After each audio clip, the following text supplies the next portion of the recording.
বিসমিল্লাহির রহমানির রহিম। প্রিয় নবম শ্রেণীর শিক্ষার্থী বন্ধুরা, আশা করি তোমরা ভালো আছো। আজকে তোমাদের জন্য আরেকটি নতুন ক্লাস নিয়ে হাজির হইলাম। 5.1 পর্ব হচ্ছে 15। যেহেতু আমাদের প্রত্যেকটা অঙ্ক পর্ব অনুসারে সাজানো হয়, সেক্ষেত্রে আজকের পর্বটি হচ্ছে 15। এখানে 18 নম্বরের যে অঙ্কটা, 2 অঙ্ক বিশিষ্ট একটি সংখ্যার দশক স্থানীয় অঙ্কের একক স্থানীয় অঙ্কের দ্বিগুণ। দেখাও যে, যখন দেখাও যে বলবে তাহলে মাথায় রাখতে হবে অ্যান্সার এখানে দেওয়া আছে। সংখ্যাটি অঙ্কদ্বয়ের সমষ্টি 7 গুণ, তার মানে অ্যান্সারও আসবে 7। আচ্ছা, এখন আমি যে কাজটা করব সেটা হইল, এখানে প্রথমে কথাটা কি বলছে, 2 অঙ্ক বিশিষ্ট একটি সংখ্যার দশক স্থানীয় অঙ্ক। আচ্ছা, তাহলে সর্বপ্রথম যেটুকু আমি নিচ্ছি সেটা হচ্ছে 2 অঙ্ক বিশিষ্ট। কয় অঙ্ক বিশিষ্ট? 2 অঙ্ক বিশিষ্ট। সেক্ষেত্রে আমি সমাধান লিখছি।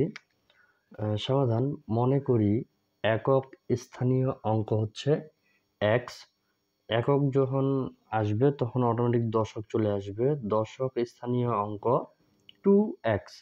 তাহলে একক স্থানীয় অঙ্ক হচ্ছে x এবং দশক হচ্ছে 2x। তাহলে সংখ্যাটি, যেহেতু দশক, আবার এখানে বলেই দিছে দশক স্থানীয় অঙ্ক।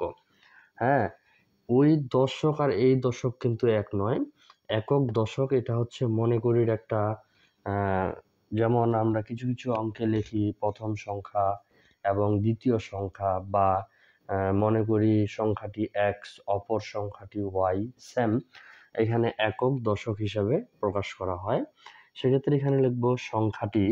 তাহলে সংখ্যাটি যেহেতু দশক স্থানীয়, 10 × 2x + x।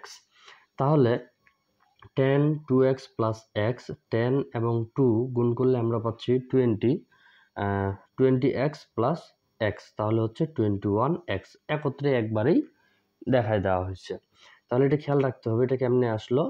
তাহলে সংখ্যাটি হচ্ছে 10, এই যে দশক স্থানীয় যেহেতু বলছে, সংখ্যাটি হচ্ছে 10, 2x এখান থেকে আসছে এবং x, তাহলে আমরা পাচ্ছি 21x।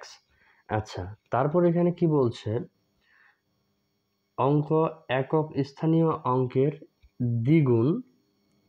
যেহেতু এখানে দ্বিগুণ বলছে, দেখাও যে, তাহলে এখানে আমরা লিখব একক ও দশক স্থানীয় অঙ্কদ্বয়ের সমষ্টি। একক ও দশক, এই যে একক, এটা হচ্ছে একক এবং দশক, এই দুইটারই সমষ্টি আমরা বের করব। এই দুইটারই সমষ্টি যখন আমরা বের করব, সমষ্টি মানেই হচ্ছে যোগ। তাহলে x এখানে থেকে গেল এবং এখানে আসলো 2x। এই দুইটাকে যদি আমরা একত্রে যোগ করে দিই তাহলে আমরা পাচ্ছি 3x। এবং এখানে শেষে কি বলছে, সংখ্যাটি অঙ্কদ্বয়ের সমষ্টি। এই যে সমষ্টিটা, এই সমষ্টিটাকে আবার আমাদের বের করতে হবে। এই সমষ্টিটাকে যদি আমরা বের করতে যাই তাহলে আমরা পাচ্ছি এখানে অতএব, তাহলে এখানে হচ্ছে সংখ্যাটি আমরা কত বের করছিলাম, 21x, 21x।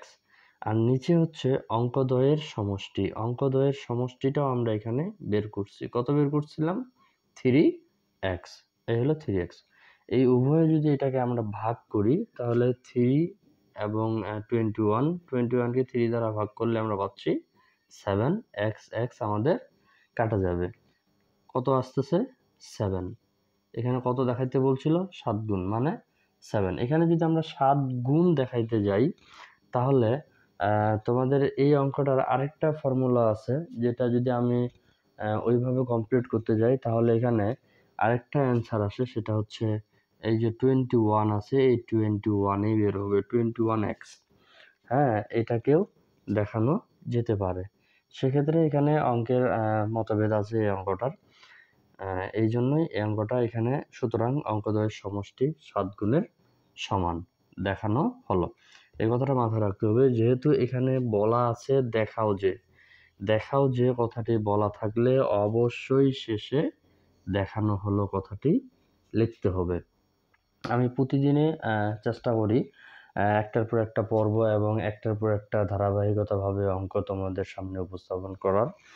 তো আজকের ক্লাসটি যদি তোমাদের কোনো রকমের সমস্যা থাকে অবশ্যই তোমরা আমাকে জানাতে পারো কমেন্টে। তো এখানেই শেষ করতেছি ক্লাসটি। ধন্যবাদ সকলকে।